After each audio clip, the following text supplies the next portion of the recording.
আজ ৩রা June world bicycle day. চলুন আজ একটু সাইকেল নিয়ে গল্প করি। লাইফস্টাইল মডিফিকেশনের পার্ট হিসেবে ডেইলি সাইক্লিংকে আপনারা অবশ্যই ইনক্লুড করতে পারেন। আপনি কি সাইকেল চালাতে পারেন? না পারলে শিখতে শুরু করে দিতে পারেন। শেখার কোনো শেষ নেই। এটি প্রায় সমস্ত ধরনের মানুষেরাই অভ্যাস করতে পারেন, যেটা সময় কমানোর সাথে সাথে জীবনের আয়ু বাড়ায়। এছাড়াও সাইক্লিংয়ের এত কিছু বেনিফিটস রয়েছে যেটা আপনি ভাবতেও পারবেন না। এটার জন্য কোনো হাই লেভেলের ফিজিক্যাল স্কিলের দরকার হয় না। বেশিরভাগ মানুষই সাইকেল চালাতে একবার শিখে গেলে আর ভোলেন না। সাইক্লিং এমন একটা এক্সারসাইজ যার মাধ্যমে সময় বাঁচে, নতুন নতুন জায়গা এক্সপ্লোর করা যায় আর অ্যাডভেঞ্চারের স্বাদও পাওয়া যায়। গ্রুপ সাইক্লিংয়ে যেমন মজাও পাওয়া যায়, তেমনি অনেক কিছু শেখাও যায়।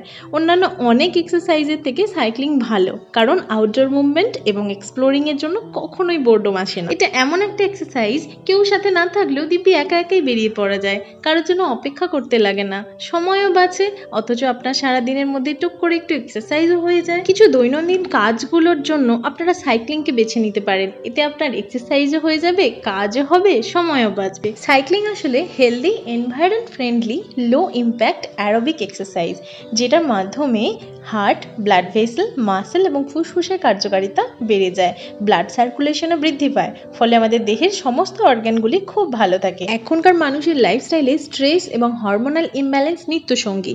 রেগুলার সাইক্লিং করলে কিন্তু এই দুটো খুব সুন্দর কন্ট্রোলে রাখা যায়। ডায়াবেটিক পার্সনদের জন্য তো এটা খুবই ভালো একটা এক্সারসাইজ।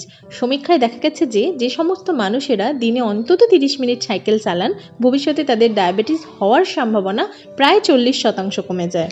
যারা কিছুতেই ওজন কন্ট্রোল করতে পারছে না, বহুদিন ধরে ডায়েটিং করার পরও কিছুতেই ওজন কমছে না, একই জায়গায় থেমে গেছে, অথবা যারা বুঝতে পারছেন না কি ধরনের এক্সারসাইজ দিয়ে শুরু করা যায়, বা যাদের এক্সারসাইজ করতে ভালো লাগে না, বিভিন্ন ধরনের এক্সারসাইজ সম্পর্কে জ্ঞান কম, তারা কিন্তু সাইক্লিংটা শুরু করতে পারেন অনায়াসেই। সারা পৃথিবীর বিভিন্ন দেশগুলিতে সাইক্লিং তাদের নিত্যসঙ্গী। তাদের গাড়ি থাকলেও তারা নিয়মিত সাইকেল চালান এবং এটা ইন্টেনশনালি করেন, যাতে তারা অনেকটাই ফিট থাকেন এবং লাইফস্টাইল মডিফিকেশনের পার্ট হিসেবে এটা তারা ভীষণভাবে ইউজ করেন। ফ্রান্স, জার্মানি এবং ইতালির মতন কিছু ইউরোপ কান্ট্রিতে সাইকেল লেন মাস্ট। ফ্রান্সে বহু পুরাতন বড় বড় বিল্ডিংয়ে সাইকেলগুলো গেঁথে আর্কিটেকচার করা থাকে, যেগুলো দেখতে খুব সুন্দর লাগে। আমি নিজেও সাইক্লিং ভীষণ পছন্দ করি।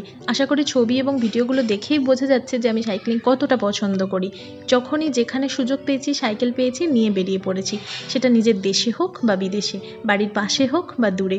গ্রুপ সাইক্লিংও করেছি, লং ডিস্টেন্স সাইক্লিংও করেছি, আবার কখনো একা একাই বেরিয়ে পড়েছি। মোটামুটি বলতে পারেন সাইক্লিংটাকে আমি ইন্টেনশনালি ইউজ করি। এটাকে যেমন ভালোবাসি, তেমনি একটা এক্সারসাইজের পার্ট হিসেবেও ইউজ করি। আপনারাও চাইলে এইভাবে এক্সারসাইজের পার্ট হিসেবে সাইক্লিংকে আজ থেকে ইনক্লুড করতে পারেন। হেলদি লাইফস্টাইল মডিফিকেশন আসলেই একটা অভ্যাস। ভিডিওটা ভালো লাগলে অবশ্যই শেয়ার করবেন। সবাই ভালো থাকবেন, সুস্থ থাকবেন। পরে আবার একটা ভিডিও দেখা হবে। টাটা।